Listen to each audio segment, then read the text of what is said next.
मान लीजिए चुनाव नतीजों के बाद अगर संख्या बल की जरूरत पड़ती है और एमएनएस के पास में ऐसा संख्या बल है, राज ठाकरे की पार्टी के पास, जो आपका मेयर बना सकता है, तो ऐसी स्थिति में क्या आप एमएनएस का समर्थन लेंगे?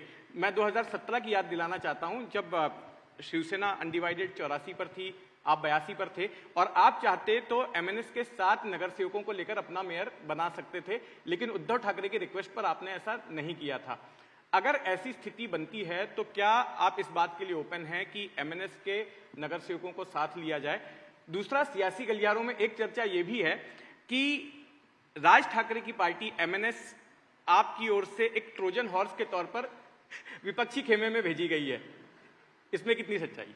हंसिए मत, बड़ी खतरनाक मुस्कुराहट है अभी आपकी। मैं वही सोच रहा हूँ कि धीरे धीरे मेरे बारे में क्या क्या स्टोरियां तैयार हो रही है। इससे मैं आपको बहुत साफ शब्दों में कहना चाहता हूं, इस बार का मैंडेट ये बहुत ही डिसाइसिव और क्लियर मैंडेट होगा। हमको किसी की आवश्यकता नहीं पड़ी, किसी के लिए एकदम डिसाइसिव मैंडेट रहेगा। मुंबई के लोगों ने तय कर लिया है, इसलिए हमको किसी की आवश्यकता पड़ने नहीं वाली है और हम लोग अपने बलबूते पर ही यहाँ पर महायुति का मेयर तैयार करेंगे। जहाँ तक आपने दूसरी बात कही है, तो मुझे कभी कभी हंसी भी आती है और कभी कभी ये लगता है क्या सच में मैं इतना ताकतवर हो गया कि इतने बड़े आदमी को दूसरी तरफ भेज देता हूँ, फिर उसको इधर भेज देता हूँ, इसको इधर ला देता हूँ।